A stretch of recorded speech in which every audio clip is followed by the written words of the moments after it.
यदि आप भी बिहार बोर्ड मैट्रिक परीक्षा 2023 की तैयारी कर रहे हैं तो यह वीडियो आपके लिए बहुत ही महत्वपूर्ण होने वाला है, क्योंकि इस वीडियो में हम लेकर आए हुए हैं बिहार बोर्ड मैट्रिक परीक्षा 2023 में पूछे जाने वाले मॉडल पेपर का हूबहू वस्तुनिष्ठ प्रश्न, जो आपको 1 से 60 वस्तुनिष्ठ प्रश्न बताया जाएगा, जिसमें किन्हीं 50 प्रश्नों का सही उत्तर आपको OMR शीट में देना है। तो बिल्कुल यह चैनल आपको मैट्रिक बोर्ड परीक्षा एवं इंटर बोर्ड परीक्षा की तैयारी करने के लिए बनाया गया है। तो प्लीज़ इस चैनल को सपोर्ट करिए और चैनल को सब्सक्राइब करिए, ताकि इसी प्रकार का और वीडियो आपको मिल जाए और आपके ही सपोर्ट से हम आगे बढ़ेंगे, जिससे आपको हमेशा इस प्रकार के वीडियो देखने को मिलेगा। तो चलिए हम देरी नहीं करते हुए शुरू करते हैं। पहला प्रश्न दिया हुआ है, एक प्रश्न महत्वपूर्ण है, इस वीडियो में अंत तक जरूर देखिएगा। दिया हुआ है कि अम्बेडकर ने भारत की बेरोजगारी का प्रमुख एवं प्रत्यक्ष कारण किसे माना था। अम्बेडकर द्वारा जो भारत के बेरोजगारी एवं प्रमुख कारण था, उसका प्रत्यक्ष कारण क्या माना गया था। इसका बिल्कुल सही उत्तर है जाति प्रथा, क्योंकि जाति प्रथा के कारण ही भारत की बेरोजगारी जो है प्रत्यक्ष कारण माना जा रहा है। चलिए हम देखते हैं अगला प्रश्न क्या है। दिया हुआ है कि सभ्य समाज की आवश्यकता है। सभ्य समाज की आवश्यकता किन लोगों को होता है, तो जाति प्रथा वाले लोगों को होता है। तो चलिए हम देखते हैं अगला प्रश्न क्या है। बहुत महत्वपूर्ण प्रश्न है इस वीडियो में। हु आर शुद्राज किसकी रचना है। इसकी बिल्कुल सही उत्तर जो है आपका भीमराव अंबेडकर। किनकी रचना है, भीमराव अंबेडकर की रचना है। चलिए देखते हैं अगला प्रश्न दिया हुआ है कि 20 के दांत कहानी का प्रमुख पात्र कौन है। 20 के दांत की कहानी का प्रमुख पात्र कौन है, तो इसका प्रमुख पात्र जो है खोखा है। चलिए हम बढ़ते हैं अगले प्रश्न की ओर, देखेंगे। अगला प्रश्न दिया हुआ है कि झोपड़ी और महल की लड़ाई में अक्सर कौन जीतते हैं। झोपड़ी और महल की लड़ाई में अक्सर कौन जीतते हैं। इसका बिल्कुल जो सही उत्तर है महल वाले ही जीतते हैं। क्या जीतते हैं, महल वाले ही जीतते हैं। चलिए देखते हैं अगला प्रश्न क्या है। दिया हुआ है कि सच्चा भक्त कहाँ बसता है। सच्चा भक्त जो होते हैं वो कहाँ बसते हैं। इसका बिल्कुल सही उत्तर है गाँव में बसते हैं।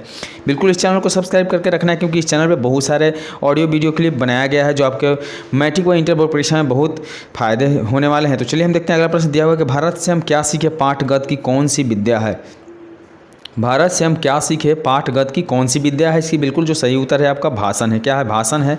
भाषण के लिए ही बनाया गया है इस चैप्टर को। चलिए देखते हैं अगला प्रश्न दिया हुआ है कि दूसरे के इशारों पर भटकने वाले लोगों को क्या कहते हैं। दूसरे के इशारे पर भटकने वाले लोगों को क्या कहते हैं, मूढ़ अर्थात बुड़बक कहा जाता है। चलिए हम देखते हैं अगला प्रश्न दिया हुआ है कि मैक्स मूलर के पिता का क्या नाम था।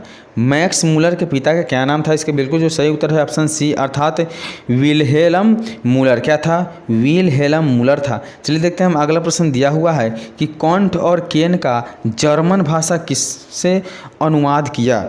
कांट और केन का जर्मन भाषा में किसने अनुवाद किया। इसका बिल्कुल जो सही उत्तर है आपका ऑप्शन डी अर्थात मैक्स मूलर के द्वारा किया गया है। चलिए देखते हैं अगला प्रश्न क्या है। तो अगला प्रश्न दिया हुआ है कि परंपरा का मूल्यांकन के रचनाकार है।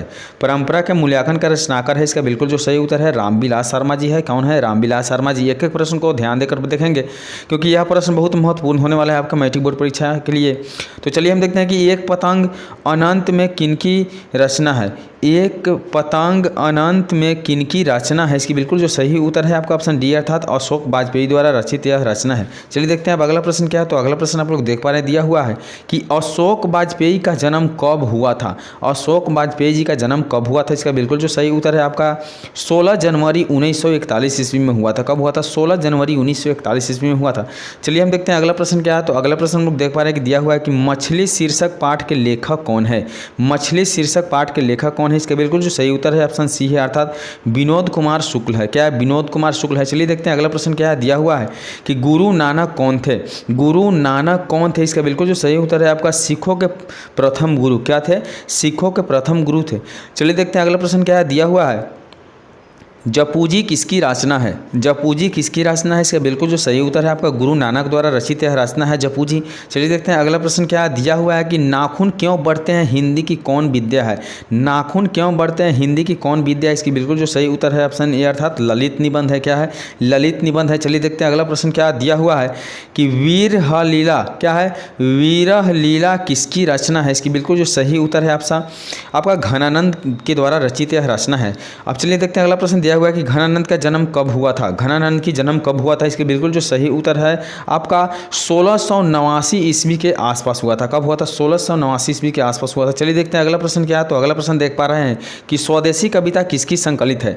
स्वदेशी कविता किसकी संकलित है। इसका बिल्कुल जो सही उत्तर है ऑप्शन आपका ये दिया हुआ है अर्थात प्रेम घन सरोवर के द्वारा। किसके द्वारा, प्रेम घन सर्वस्व के द्वारा। चलिए देखते हैं अगला प्रश्न क्या है। तो अगला प्रश्न दिया हुआ है कि दही वाला मंगमा क्या है। दही वाला मंगमा किस भाषा से अनुदित कहानी है। दही वाला मंगमा किस भाषा से अनुदित कहानी है। इसका जो बिल्कुल सही उत्तर है आपका कंकड़। क्या है, कंगड़ अर्थात कन्नड़ कहा जाए तो। चलिए देखते हैं अगला प्रश्न क्या है। तो दिया हुआ है कि टॉलस्टॉय क्या है। टॉलस्टॉय कौन थे। टॉलस्टॉय कौन थे। इसका बिल्कुल जो सही उत्तर है ऑप्शन सी अर्थात रूसी लेखक है। कौन थे, रूसी लेखक थे। चलिए देखते हैं अगला प्रश्न क्या है। तो अगला प्रश्न आप लोग देख पा रहे हैं कि नौबत खाने में इबादत पाठ के केंद्र में है। नौबत खाने में इबादत पाठ के केंद्र में, इसका बिल्कुल जो सही उत्तर है यह बिस्मिल्लाह खां द्वारा रचित है। किनके द्वारा रचित है, तो बिस्मिल्लाह खां द्वारा रचित है। चलिए देखते हैं अगला प्रश्न क्या दिया हुआ है कि बिस्मिल्लाह खां का प्रिय वाद्य यंत्र था। बिस्मिल्लाह खां का प्रिय वाद्य यंत्र था। इसका बिल्कुल जो सही उत्तर है ऑप्शन ए अर्थात शहनाई था। क्या था, शहनाई था। चलिए देखते हैं अगला प्रश्न क्या है। तो अगला प्रश्न दिया हुआ है कि अक्षरों की कहानी किसकी रचना है। अक्षरों की कहानी किसकी रचना है। इसकी बिल्कुल जो सही उत्तर है आपका गुणाकर मूले के द्वारा रचित रचना है। किसके द्वारा, गुणाकर मूले के द्वारा रचित रचना है। चलिए देखते हैं अगला प्रश्न क्या है। तो अगला प्रश्न हम लोग देख पा रहे हैं कि शिक्षा और संस्कृति किनकी रचना है। शिक्षा और संस्कृति किनकी रचना है। इसकी बिल्कुल जो सही उत्तर है आपका ऑप्शन सी अर्थात महात्मा गांधी द्वारा रचित रचना है। किनके द्वारा, महात्मा गांधी द्वारा जो है रचित रचना है। चलिए देखते हैं अगला प्रश्न क्या दिया हुआ है कि बहादुर के लेखक के घर कौन लाया था। बहादुर को लेखक के घर कौन लाया था। इसके बिल्कुल जो सही उत्तर है ऑप्शन बी अर्थात लेखक का साला लाया था। कौन लाया था, लेखक का साला लाया था। चलिए देखते हैं अगला प्रश्न दिया हुआ है कि सुजाता का वास्तविक नाम क्या है। सुजाता का वास्तविक नाम क्या है। इसका बिल्कुल जो सही उत्तर है ऑप्शन डी अर्थात एस रंगराजन। क्या है, एस रंगराजन। चलिए देखते हैं अगला प्रश्न क्या दिया हुआ है कि सात कोड़ी होता कहाँ के प्रमुख कथाकार है। सात कोड़ी होता कहाँ के प्रमुख कथाकार है। इसका बिल्कुल जो सही उत्तर है हम लोग देख पा रहे हैं इसका उड़ीसा के। किसका है, कहाँ के प्रमुख कवि थे, तो उड़ीसा के कवि थे। चलिए देखते हैं अगला प्रश्न क्या है। तो अगला प्रश्न हम लोग देख पा रहे हैं कि मंगमा किस शहर में दही बेचा करती थी। मंगमा किस शहर में दही बेचा करती थी। इसका बिल्कुल जो सही उत्तर है आपका ऑप्शन सी अर्थात बंगलौर में। कहाँ, बंगलौर में। चलिए देखते हैं अगला प्रश्न क्या है। तो अगला प्रश्न हम लोग देख पा रहे हैं कि पूर्वज लक्ष्मी के लिए कितना खेत छोड़ गए थे। पूर्वज लक्ष्मी के लिए कितना खेत छोड़ गए थे। इसका सही उत्तर है 1 बीघा खेत छोड़ गए थे। कितना, 1 बीघा। चलिए देखते हैं अगला प्रश्न क्या है। मंगू कब से पागल है। मंगू कब से पागल है। इसका बिल्कुल सही उत्तर है जन्म से। कब से पागल है, तो जन्म से ही पागल है। चलिए देखते हैं अगला प्रश्न दिया हुआ है कि गुरु नानक की भेंट किस मुगल बादशाह से हुई थी। गुरु नानक के भेंट जो थी किस मुगल बादशाह से हुई थी। इसका बिल्कुल जो सही उत्तर हम लोग देख पा रहे हैं यह है बाबर से। किनसे भेंट हुआ था, तो बाबर से हुआ था। चलिए देखते हैं अगला प्रश्न क्या दिया हुआ है कि मछली शीर्षक पाठ साहित्य की कौन विद्या है। मछली शीर्षक पाठ साहित्यम की कौन विद्या है। इसका जो बिल्कुल सही उत्तर है आपका कहानी है। क्या है, कहानी है। चलिए देखते हैं अगला प्रश्न क्या है। अगला प्रश्न दिया हुआ कि हम बार बार नाखून क्यों काटते हैं। हम बार बार नाखून क्यों काटते हैं। इसका बिल्कुल जो सही उत्तर है आपका बर्बरता समापन हेतु। क्या है, बर्बरता समापन हेतु। चलिए देखते हैं अगले प्रश्न क्या दिया हुआ है कि नागरी लिपि पाठ साहित्य की कौन विद्या है। नागरी लिपि पाठ जो है साहित्य की कौन सी विद्या है। इसकी बिल्कुल सही उत्तर है एक निबंध है। चलिए देखते हैं अगला प्रश्न क्या है। तो अगला प्रश्न दिया हुआ है कि पठित पाठ के आधार पर बतलाइए कि मोटर कार को खतरा किससे हो सकता है। पठित पाठ के आधार पर बतलाइए कि मोटर कार को खतरा किससे हो सकता है। इसके बिल्कुल जो सही उत्तर है हम लोग देख पा रहे हैं ऑप्शन डी अर्थात खोखा से। किससे है, तो खोखा से है। चलिए देखते हैं अगला प्रश्न क्या है। तो अगला प्रश्न हम लोग देख पा रहे हैं कि भाईचारे का दूसरा नाम क्या है। भाईचारे का दूसरा नाम क्या है। इसका बिल्कुल सही उत्तर है लोकतंत्र। क्या है, लोकतंत्र है। चलिए देखते हैं दूसरा प्रश्न क्या है। तो दिया हुआ है कि भारत की सर्वाधिक आबादी कहाँ बसती है। भारत की सर्वाधिक आबादी जो है कहाँ बसती है। तो इसका बिल्कुल सही उत्तर है गाँव में बसती है। कहाँ बसती है, गाँव में बसती है। चलिए देखते हैं अगला प्रश्न क्या है। तो अगला प्रश्न दिया हुआ है कि वारेन हेस्टिंग्स। क्या है, वारेन हेस्टिंग्स कहाँ का गवर्नर जनरल था। यह जो बिल्कुल सही उत्तर है ऑप्शन बी अर्थात भारत का। कहाँ का था, भारत का वारेन हेस्टिंग्स कहाँ का गवर्नर जनरल था, तो भारत का। चलिए देखते हैं अगला प्रश्न क्या है। तो अगला प्रश्न हम लोग देख पा रहे हैं कि दिया हुआ है कि मानव मुक्ति का पुरोधा किसे कहा गया है। मानव मुक्ति का पुरोधा किसे कहा गया है। इसका बिल्कुल जो सही उत्तर है ऑप्शन सी अर्थात भीमराव अंबेडकर को। किनको कहा गया है, तो भीमराव अंबेडकर को कहा गया है। चलिए देखते हैं अगला प्रश्न दिया हुआ है कि मैं तो क्या है, मैं तो खोखा को इंजीनियर बनाने जा रहा हूँ, यह कथन किसका है। मैं तो खोखा को इंजीनियर बनाने जा रहा हूँ, यह कथन किसका है। तो बिल्कुल सही उत्तर है सेन साहब का। किनका कथन है, तो सेन साहब द्वारा दिया गया कथन है। चलिए देखते हैं अगला प्रश्न दिया हुआ है कि हितोपदेश का जर्मन भाषा में अनुवाद किसने प्रकाशित करवाया?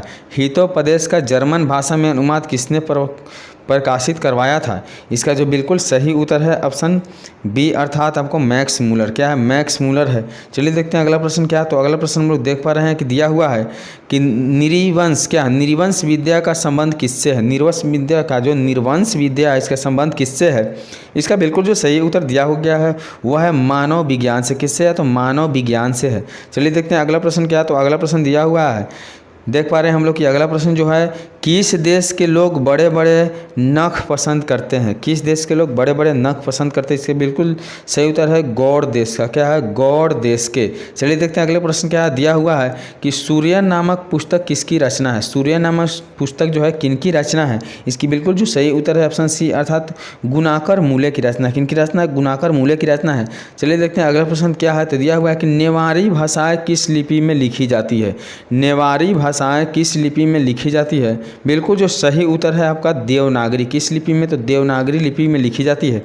चलिए देखते हैं अगला प्रश्न दिया हुआ है कि जिंदगी और जोंक, क्या जिंदगी और जोंक किस लेखक की रचना है? जिंदगी और जोंक किस लेखक की रचना है? इसके बिल्कुल जो सही उत्तर है आपका ऑप्शन डी अर्थात अमरकांत का रचना। किसका रचना है? अमरकांत का। चलिए देखते हैं अगला प्रश्न दिया हुआ है कि बहादुर कहाँ से भागकर आया था? बहादुर कहाँ से भागकर आया था? इसके बिल्कुल जो सही उत्तर है आपको बता दें नेपाल से। कहाँ से भाग के आया था? तो नेपाल से भागकर आया था। चलिए देखते हैं अगला प्रश्न क्या है। दिया हुआ है कि लेखक राम बिलास शर्मा के गांव का क्या नाम था? लेखक राम बिलास शर्मा के गांव के क्या नाम था? इसका बिल्कुल सही उत्तर है ऊंच गांव सानी। क्या था? ऊंच गांव सानी। तो आशा करते हैं कि यह वीडियो आपको बहुत अच्छा लगा होगा। तो इसी प्रकार के वीडियो देखने के लिए अगर चैनल को सब्सक्राइब नहीं किया तो सब्सक्राइब कर लीजिए। अगर वीडियो अच्छा लगा हो तो एक लाइक जरूर कर दीजिएगा। चलिए मिलते हैं अगले वीडियो में, तब तक के लिए बाय।